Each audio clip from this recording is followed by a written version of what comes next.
Well, hello and welcome back to Tattoo 2021 Digital Gaming The Next Leap. My name is Shri Raj Deshmukh and I will be your host for this session. Welcome to the next session on esports, the future of fan engagement. We would like to begin by thanking all of you for being a part of this conference. And now I would like to thank our partners, title partner Games 24 by 7, powered by AppsFlyer, in association with Kratia, Platinum Delivery partner Limelight Networks, supported by Invest India, and knowledge partner Red Seal. Without any further ado, it is my pleasure to introduce you to Mr. Akshat Rathi, Managing Director at Nordwind Gaming, who will moderate today's discussion. Joining us today, we have a distinguished set of leaders. Please welcome Mr. Rajan Navani, Vice Chairman and Managing Director at Jetline Group of Companies. Mr. Siddharth Nair, Co-founder and CRO at AA Gaming. Mr. Anurag Khurana, CEO and co-founder at Newgen Gaming Penta Esports. And last but not the least, Mr. Sundar Raman, former CEO of Reliance Sports. I would request all the delegates to keep posting their questions in the Q&A section, and the panel will address a selected few at the end of the session. Over to you, Mr. Rathi. Hi, thanks so much for this, and welcome to all the panelists. Good set of friends here. So, love to go ahead and just kick this off by actually just getting deep into the question of today. And I think everyone knows about esports and gaming, and I hope that you know because that's why you're attending the session. And we're talking about the future of fan engagement, right? And when I was reading this, it made it very interesting to go ahead and say, what is this word fan engagement that is there? And I thought that's a good way to go ahead and start this off to all of you. What do you consider engagement and fan engagement? And what are you doing in your specific companies or your careers and in your spaces to go ahead and do that? Anurag, you want to kick it off? Sure. Thanks, Akshay. And thanks for inviting me here. So for us, fan engagement, so let me just set some context. We are basically a grassroots tournament organizer. That's our core area of operation. So for us, fan engagement is mainly sending the message to grassroots level, getting viewership, and also they talking about between themselves during our event. So for us, that is simply how we measure the fan engagement. So what we're doing to create this fan engagement is, of course, doing grassroots tournaments where you have fan engagement on chats, you have giveaways, so people engage on that part.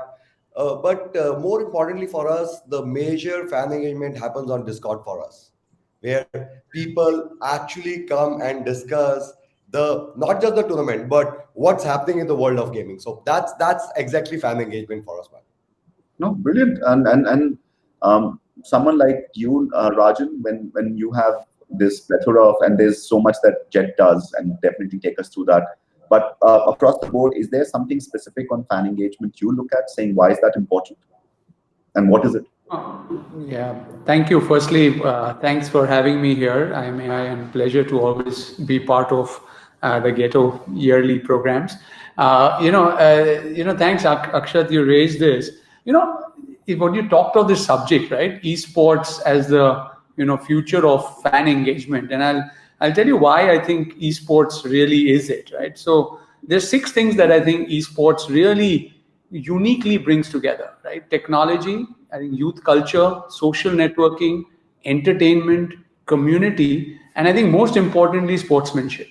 Now, if you were to put all these 6 things together, right, as a very unique combination of different aspects that can engage people in a manner, especially the generation that esports is tending to address, or I think all the global brands and all the larger companies around the world are going to target as consumers, the Gen Zs and the millennials. I think the future, therefore, of engagement and esports being that platform becomes very clear when you look at it, in this manner.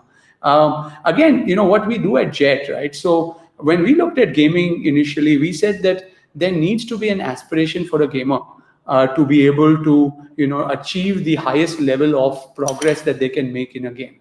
And therefore, the early days, Akshat, when we started Nordwind, and we looked at it, like while we will build casual games, we will look at the funnel, we will build mid-core games. It's a journey of a gamer, and India is going to add hundreds of millions of gamers, and that actually has panned out, right, in these last few years, accelerated significantly by the pandemic.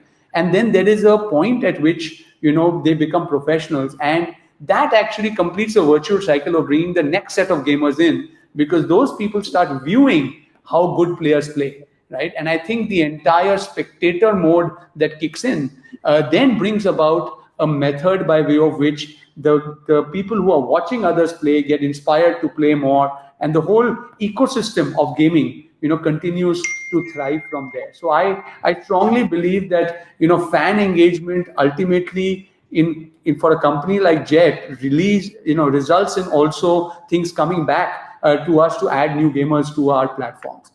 We've also taken the celebrity route pretty strongly. We did that with Sachin. We've done that with many people where there is already certain level of fandom already associated with certain things, especially when it comes to India. But again, I think what needs to be enhanced from there is the methods by way of which we can do that, right? And I think, again, bringing cutting edge technology into that makes it even better. So, cutting edge technology, highly creative messaging, and assets like giving more control to audiences to customize their viewing experiences, bringing AR, VR, and Jet is investing in all of these capabilities, right? Creating that immersive digital world, which will go beyond just that one-off kind of a viewing experience that people have. And all of this, through the stream and broadcast and more channels and with 5G coming in, I think is going to become a virtuous cycle that's going to deepen that engagement. So at Jet, we really look at it from that angle. And with Sachin, we also have, in addition to the Sachin Sagar game, for example, we have a 100 MB platform, which actually combines the real world fan of cricket. So really, how do you bring the virtual and real world fans together in a world which is going to be mixed? I mean, how much time we are spending virtually like this and otherwise has changed, and I think it will continue to grow. So I think it's very exciting times to really look at a subject like this and figure out where the future is headed. But I'm completely confident that esports is definitely that one platform that's going to play a large role in shaping that future. And there's so many things I want to go ahead and segue this to Sundar for.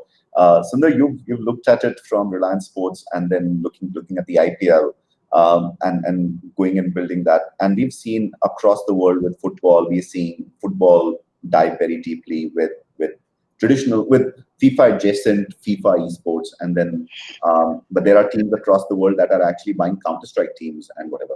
So as a person who's very, very deep into traditional sports as a engagement metric, how do you see engagement metrics of esports both for the content and the fan, and also how do we measure engagement how do you measure engagement for this new thing and this whole thing?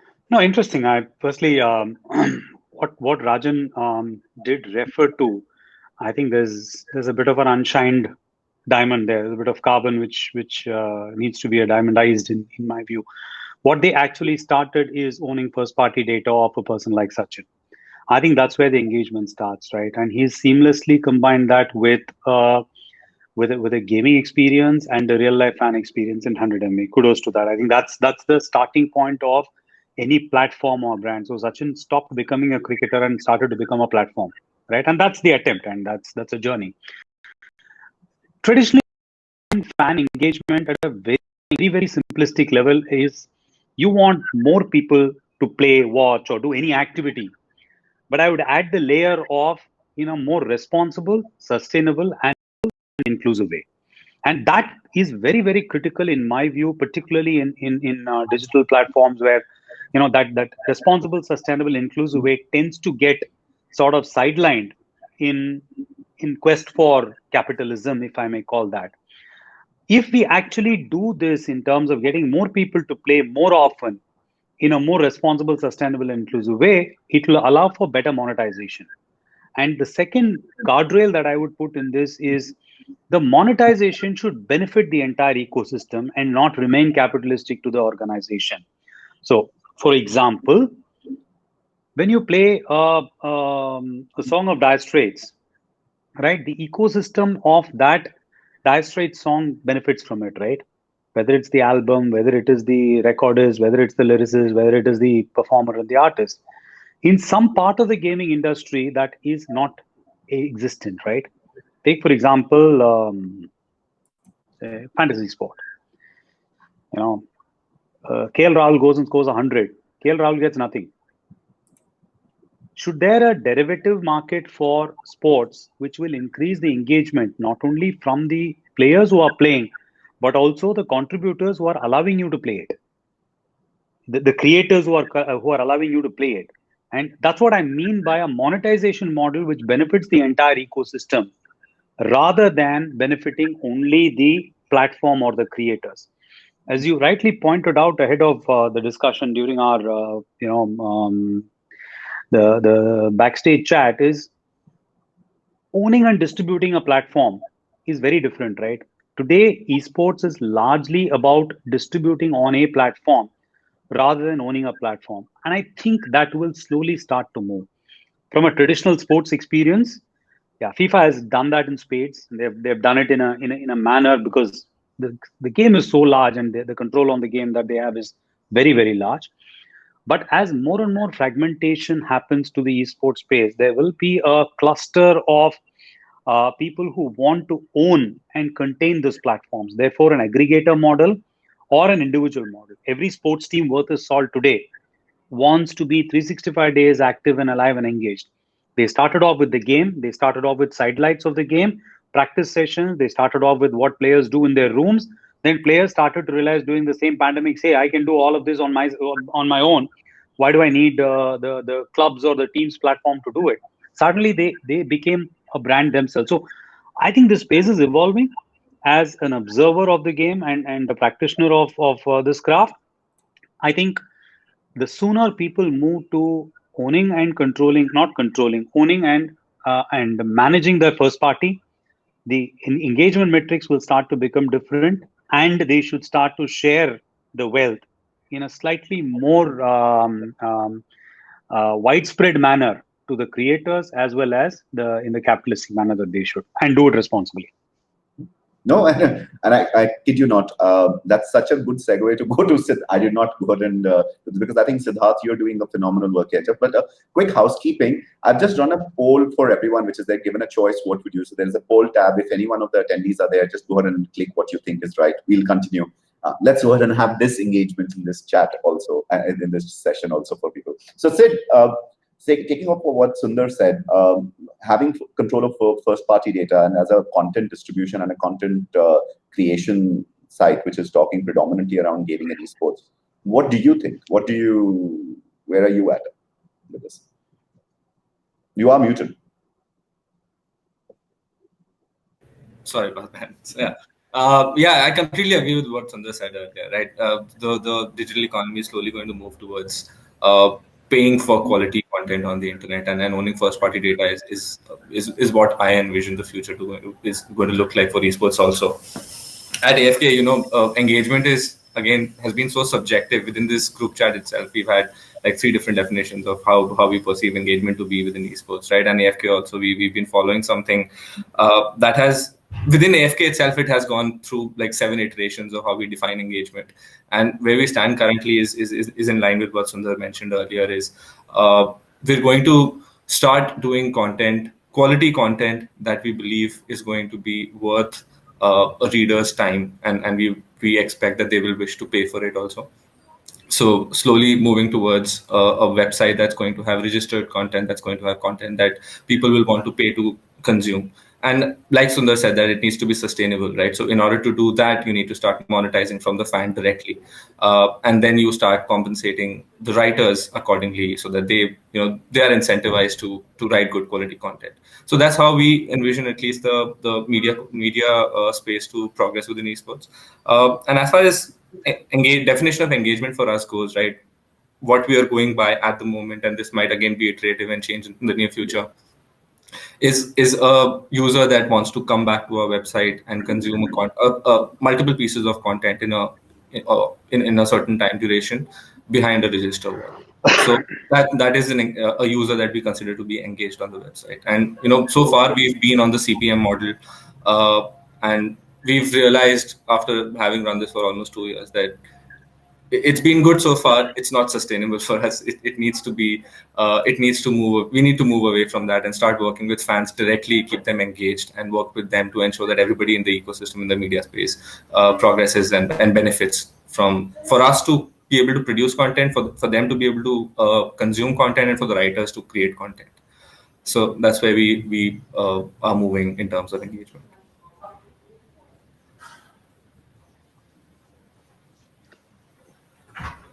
I think Akshat has fallen off. I'm just going to take the mantle for the next 30 seconds before he joins. There he's back, Akshat. No, so yes, glitch. I actually like what you just said, Siddharth. In this, and it's actually a great point. We've seen this with the Ken, with the Morning Context, and in the US we've seen it with the New York Times going and doing this phenomenally well. Rajan, do you think? And I know Sundar, you said we shouldn't be capitalist that much around it, but do you think this? So let's not use capitalism per se, but is it value creative in some way?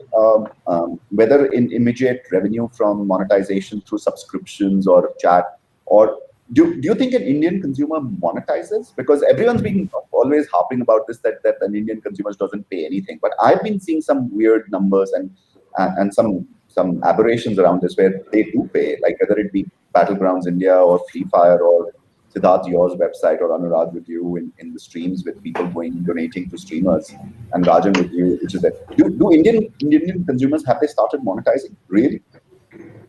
So I definitely think the Indian consumer on the gaming side has started to monetize pretty aggressively, especially in these last 18 months, in the pandemic. I think all gaming companies have seen the in-app purchases, the direct payments from consumers, go up significantly, right? Of an order of magnitude from 40 to 60%. Of course, varies from different games to different kind of companies, right?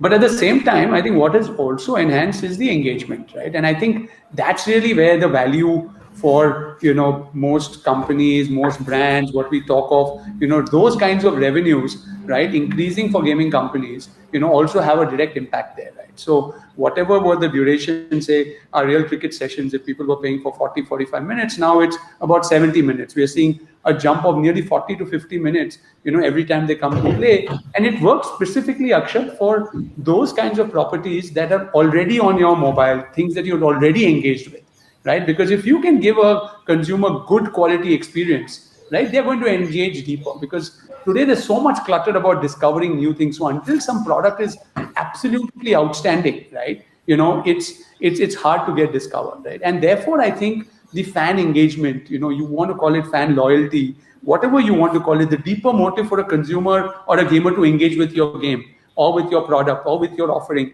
I think all of these, actually lead to ultimate monetization, right? So when we're talking of lifetime value creation of either a consumer or of a product, it comes from a multiple, set of factors. And we actually at Jet, interestingly, have created something called, what we believe is you can call it the fan engagement, scorecard, or our loyalty or our monetization scorecard metric, right? Which brings in, many factors, including, psychological factors. What are the ways? How can people play? What are we doing? How are we measuring it?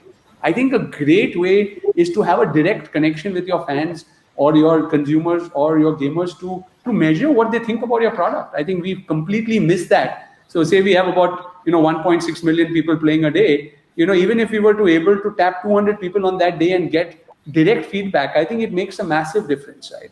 And I tell you, we get so much we learn from the people who are consuming your product. Now, all of this, to my mind, has led to understanding the Indian gamer, the Indian consumer better, which will ultimately lead to better monetization. So I don't think it's just a cookie cutter approach that are and I think therefore the investments that are required in terms of technology, in terms of whether it's customer relations, the way you will manage all of these aspects, the analytics, are all pretty deep and significant, right? And I think now we are seeing Indian companies, kind of evolving to be able to create, those kind of parameters and establish that for themselves, right? And we've been, doing that pretty aggressively, particularly as we have integrated more into the global supply chain of, the gaming industry. So these are some of our experiences on the subject. I'd like to add a couple of points here. Akshat, we know that people have been paying for gaming content. Right? Let's move away from esports for a second. I think there are three factors which are critical for making people pay for content. One is value for the money. They need to realize that if I buy this, there's a value, and it's India. I've been telling this from last 20 years since I've been gaming. India is not cheap, but we look for value for money. That's one point. Second point is ease of payment. That is the most critical part. Like my friend said is sitting there, but we have discussed that, hey man, you have to make your paywall, to cross your paywall, easy to pay. That is the most critical part. And third is create that exclusivity factor in that purchase, that this is exclusive to me. If I buy this, I have more exclusivity. I think these are the three factors which was my whole monetization plan I tried. And trust me, Riot is doing good with Valorant today. No? Makes sense. And quick one, Sid. Paywall, no paywall. Mix of both. I mean, paywall for quality content, no paywall for people that do not wish to pay but still wish to consume content. Potentially in future, I mean, all of our premium content is going to be behind a paywall, but AFK Gaming, as you see today, will still continue to exist and put out content. Run and double click that, and I think we've heard this, which is that I think you have a very tangible example, which is there. And I love one day that you actually did this back of the envelope calculation for everyone to go to say what is a person on a website worth. So tell us more. So let me just give you okay. So let me give you an example of AFK itself. So for us to be able to make $100 on the website, right, and 100 is just an arbitrary number. At a $3 CPM or at a $3 register rate, we need to get about 30 people to be on the website, or 33 people to be on the website, paying us to consume our content. But at a $1 CPM rate, which is 1,000 people paying $1, to be able to make $100 is multiple thousands of people that need to visit us, send a certain amount of time on the website, watch our ads, and for us to be able to make that money from them. So it is, and what that leads to inevitably is that we are incentivized to, as a result of the CPM model, to put out more content, to have more ads shown to people, and that leads to lesser quality of content in terms of you'll see a lot of drama content on the website, or you'll see a lot of lesser quality content, but a lot more clickbait. I mean, I was avoiding using the word, but clickbait is what everybody is incentivized to put out, right? Just click, watch ad, and bounce off. Is that, in my opinion, is not engagement. It's the opposite of engagement. You're incentivizing people to just spend a couple of seconds and bounce away, and you're not incentivized to retain them, to engage with them, to have them move to your other platforms where you can also talk to them or get feedback from them, like Rajan said. Paywall, I mean, I understand that working directly with the consumer, understanding what they need, offering them quality so that they retain on the website, they engage with the website and stay back on your platforms, is going to be what the future of esports engagement is going to be. And that is what we at AFK are also working towards. Okay. And Sundar, you've seen this, right? It doesn't matter whether this is esports now, it could be kabaddi, it could be table tennis, it could be any other sport I can go and say. This entire, hey, who are we and where are we going to be? This growing up phase where we are, when you're niche and you remain niche is fine, because you can then go and build models for niche. But when niche starts massifying, can you massify a niche, or is that like more? I think you need to massify the space. Otherwise, the industry will be caught in a warp of trying to sustain themselves within the limited resources or audience that's available. What I think are some of the, it's not golden bullets, it's silver bullets. It's what I see as, if I had to crystal ball gaze into what this space could become. I think esports will need to move from a physical event to an immersive hybrid model, and where you can move within the environment. What it will allow you to do is instead of me as a viewer sitting in a physical space or getting the view from one player's lens, can I get into an experience where I am in the environment itself? Two, can I virtualize this entire experience for fans? And that is a way to massify it, right? That will allow you to move from dynamic and volumetric advertising space. So it will allow the advertising model to click in, and therefore you're not clickbait based on advertising, you're genuinely based on environment, and that could save some part of it. So effectively what we need to look at is what can we do to move from an esports to a virtual sport to possibly a meta sport. What is the metaverse of esports going to look like? And if we can get that metaverse, I think we are up to something really, really big.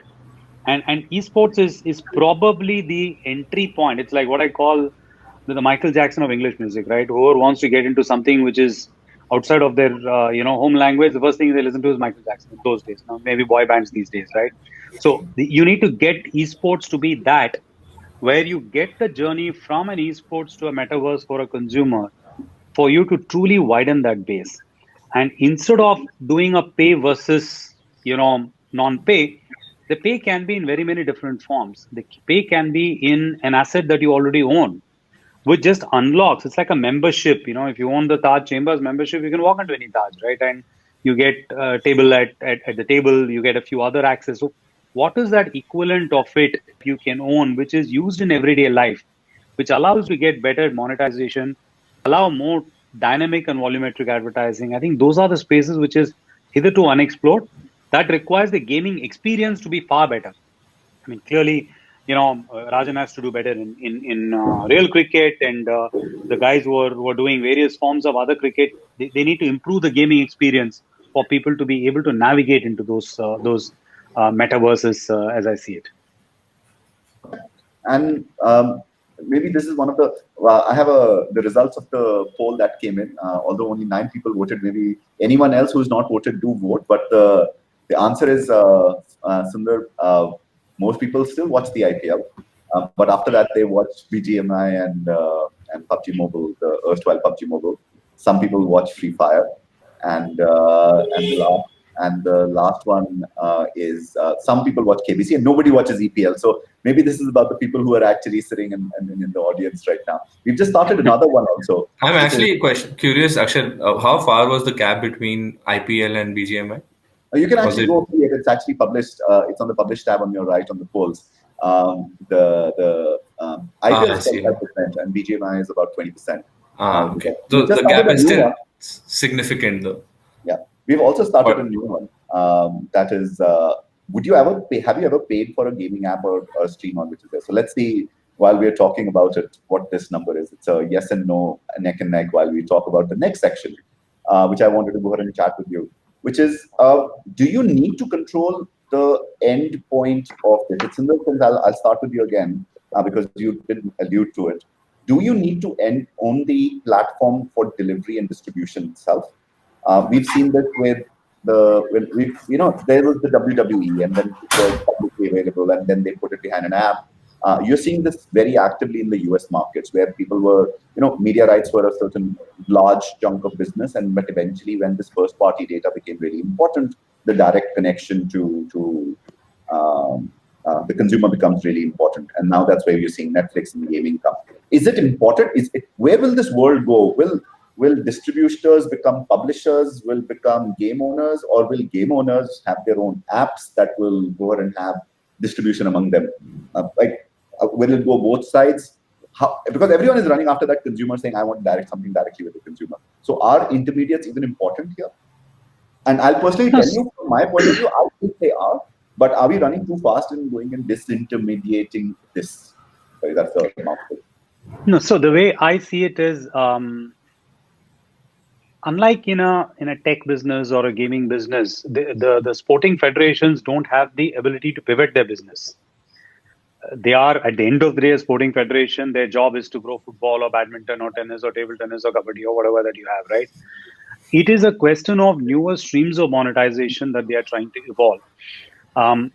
Their ideal situation is to be able to monetize newer streams without affecting the existing streams of revenue. But that's not happening between a television and a digital, for example. But that could potentially happen between media rights and NFT rights, right? So the non-fungibility is creating a newer stream of revenue for them, which is not taking away from their existing streams. The later people realize their need to own the first party data, the more dependent they will be on, or the more they will be enriching the platforms like YouTube and Facebook and Twitter and Insta, because their ability to aggregate audience in a wider spectrum is far superior than to your own. So theoretically, you could potentially be having a FIFA channel which streams all football games, irrespective of what it is. And if you are asked to pay $10 for it a year, you certainly will be willing to pay. And that monetization may be far richer than trying to sell Scottish football rights in any territory outside Scotland. So there is a long tail market opportunity. And if there's anybody who can compete with the Googles of the world in that monetization because of the value of the content, it is the sporting federations. And a consortium or an aggregation of the sporting federation is important. So today they are seeing it as, it's like when you travel in a state bus, right? You put the handkerchief next to you for blocking the seat, right? That's what they're doing with digital and first party rights. Let me create an app, let me have it ready. I don't know which way it is going to go, but if it goes, I at least have the ability to go there. So that's the way I see this sense of space evolving. Gaming and all the other spaces are adding to that revenue, saying, okay, let me be present here. But truly the managerial depth to be able to navigate this entire and evolving dynamic space does not exist within sporting federations today. And everybody is trying to get into that space and say, what is the expertise that I can get? I think that's where the gap is. The smarter federations are able to move quicker, and the not so smart ones are taking much longer and therefore playing into the hands of other aggregators. No, perfect. And then again, I'll just go ahead and show talk about the poll, and this talks about the audience that we have. Funnily enough, now Battlegrounds India is the highest watched, and people are willing to go ahead and pay 48% of the times, right? So, and to me, that's phenomenal, right? This used to be 5% 2 years ago or 3 years ago. Rajan, again, coming to you, which is that you've done this with 100 MB in that space. You have the game IPs of multiple of both Sachin Saga and Real Cricket, which is there. Do you think that there is eventually an ecosystem in which you have the video app itself? Or would you always use an intermediate because it's just far more convenient? No, I think, ultimately, we have been investing across that whole ecosystem, right, Akshat? You're pretty aware. So for us, we want to be able to access our community directly, right? Like what we've been discussing, build trust with that consumer, build trust with that fan, build trust with that gamer, engage them deeper with our ecosystem on the values that we carry, on the products that we carry, the methodologies that we will use to engage with them and enhance their experiences through use of technology. So, we are really looking at this as a very holistic play, right? But at the same time, it's also important to understand, where do you need to really collaborate? With whom do you need to collaborate? How do you need to build, some of those capabilities, right? Like, we talk of, even in esports, right? Having the best professional esports players, competing on one side, right? But, then also being able to build a strong grassroots approach to be able to build that. Like you were talking of, this Battleground, right? Yesterday, the 200,000 concurrent viewers kind of watching, on those platforms. We need to build that capability, right? To be able to unlock who the best talent is, right? And how do we really, therefore, as a country, journey from, just being an esports country to becoming a leading esports country in the world? I mean, this is how I am looking at it. And tell me one thing, which other country but India can really aspire to do that? I mean, 1 in 10 people is an Indian under 25 in the world, right? Not only an Indian, is an Indian under 25, right? Now, that's where the future is. That's where the audiences are going to be there for anyone. The consuming class of tomorrow has to come out of countries like India. So if India does not bring its act together, whether it is companies, whether it is, tournament organizers, whether it is policies around some of this, I think it's a great need for a multi-stakeholder engagement to come together to be able to enable us to unlock that vision or unlock that dream that we have as a country, right? And I think, therefore, whether it's the Indian Digital Gaming Society that also you're part of, or so many of the other associations engaging, coming together, like bringing the gaming community to the fore to help shape their future in a global context by others who are supportive of facilitating that journey for them. right? I mean, there are multiple ways to look at your own company. Like, we really look at Jet Synthesis as a company that is enabling a gamer to reach his aspiration or achieve his aspiration. Now, if you look at yourselves like that, I mean, you can definitely impact a much larger cross section of people, right? So I think it's different stakeholders will come in, look at it differently, and therefore create the right kind of products, the right kind of distribution platforms, and therefore the need to collaborate. So we are very clear that while we will build strengths, on a holistic thing to be able to achieve optimal outcomes, if collaboration is the way to go, we would love to do more of that, right? So I think that's the way we are looking at it, at least from us. Anurag, I'll just probably send you this as one of the last points that is there. You've mentioned, and you've always been collaborative and working together to go ahead and get stuff done. So your thoughts on, like, you said you use Discord, and I agree with you, Discord's the place for the gamers, which is there. Is there a space? Should we? And YouTube is one of the largest places people watch. Facebook gaming is becoming bigger. There's Loco, there's the homegrown app, and there's this app ecosystem. Is it, let's do everything everywhere and let's see who succeeds as a person who's creating that content and creating that community and the outreach to the next generation of gamers that are going to come? What's your view on the channel? So we are very clear here. Number one, if we have to start our own streaming platform, trust me, it won't work, because our focus, I've been very clear from my initial days of career, you need to focus. Our focus is doing tournaments and great production. That's our focus. That's what we're building the forte. As far as the platform goes, man, Akshat, we are very clear. We're gonna do majority of our broadcast on multi-platform because we want to reach the biggest audience. For us, audience is the key. The viewer is the fan, and the viewer is the key. That's where our monetization strategy is based on. So we will do that. But if some brand or some platform comes and tells them, man, I want you to do exclusive tournament for us, we are open. But I would like to take our content to maximum users. I don't want to be the guy who basically pushes one platform for whatever reason. So we have worked with Loco, we have done broadcasts on YouTube, we have done the broadcast on Facebook, everywhere. So we are very clear. Number one, let's focus on our core competency, which is, of course, managing the tournaments and the broadcast, doing that quality of broadcast, which, by the way, I love the VCT broadcast, man. VCC broadcast from your end. Loved it, man. So that's our focus. So our focus is this, but we are open to work on any platform, and my view is generally that we'll work on multi-platform. Perfect.